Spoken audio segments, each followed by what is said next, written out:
No surprise at the top. Georgia remains number one after a big win over Missouri, 43-6. They're unbeaten. They're really the only team that has zero questions in its resume. So no surprise that they're number one. Also holding serve at number two is Alabama.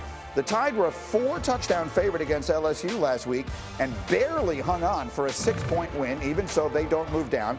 Oregon moves up with a loss by Michigan State. The Ducks go up to number 3 despite a tough game against Washington. And then at number 4, you got Ohio State moving up a spot. They had nearly 500 yards of offense against aforementioned Nebraska, but struggled to win. They only put it away by 9 points. As you look at the rest of the top 10, Cincinnati moves up to 5. Michigan State falls a spot below Michigan despite beating them 12 days ago. Unbeaten Oklahoma is at 8 after a bye, but they got big games coming up, and we're going to talk about them in a minute with Heather and Paul, who jump in with us as always. And David, of course, is here with us in our studio today. And so, Heather, I'm still trying to make some sense of this. So Oregon is ahead of Ohio State because they beat them head-to-head, and that was a long time ago. Michigan is ahead of Michigan State despite Michigan State beating them 12 days ago. Make some sense of that for me. With a straight face. All I can tell you is what Selection Committee Chair Gary Barta told reporters on his teleconference last night. And guys, he was hammered with questions about this throughout the whole thing. And his response was that the Selection Committee thinks Michigan is the more complete team statistically. And in response to the question about, well, the Ohio State-Oregon thing, why is this different?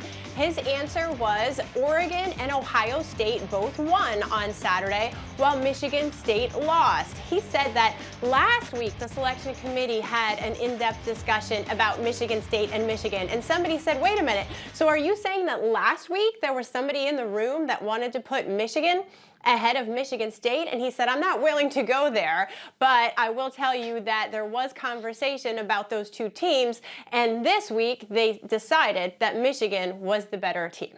Paul, take the floor. We are really missing a great opportunity, Greeny, to have live television cameras inside this committee room. It would be the #1 show on network television because of the comedy.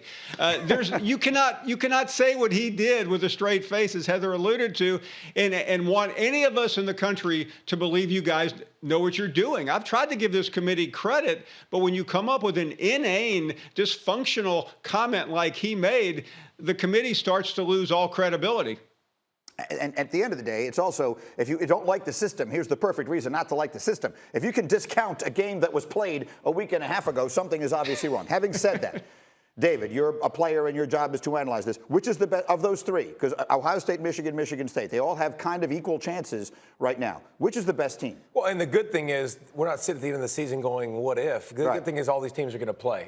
And one team is going to earn their way there. And Michigan State to me, Ohio State to me looks like the most talented, balanced. Listen, they changed defensive coordinators a couple games into the season. It's made a huge difference. It's a different DNA for who they used to be. But Ohio State offensively, we've seen it, man. They just got big play capability with enough defense.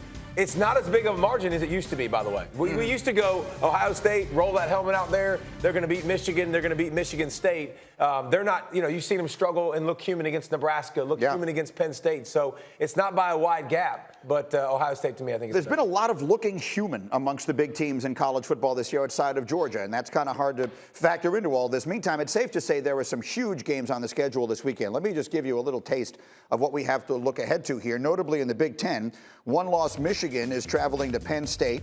Purdue is going to Ohio State, and look, don't overlook Purdue. They've beaten big teams this year multiple times. And then in the Big 12, we got Oklahoma taking on Baylor. And we pointed out, Heather, a moment ago, that Oklahoma is sitting at number 8. What is at stake for them here? Because they got a lot of room they need to make up. They got teams they need to jump here. What is at stake for them the rest of the way?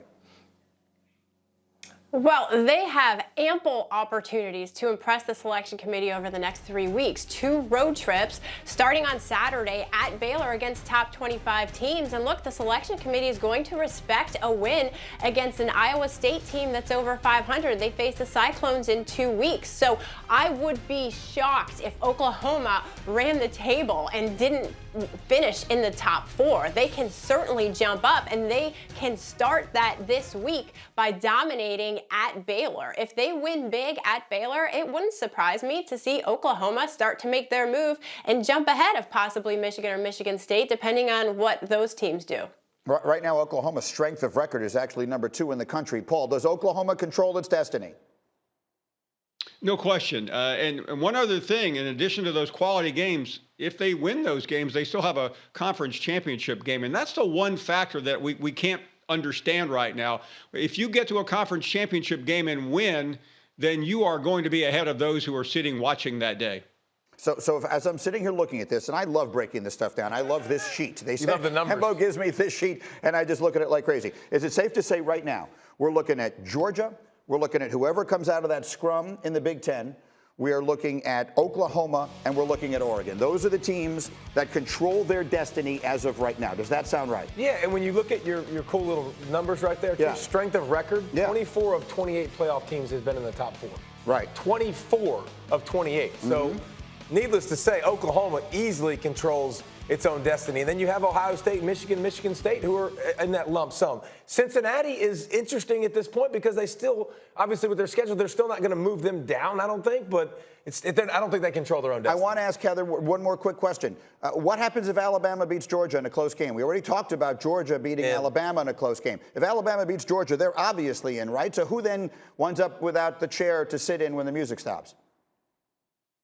So if Oregon better not lose again, right? If you have Alabama, Georgia, then you have the Big Ten champion, and then probably definitely Oklahoma if they're undefeated.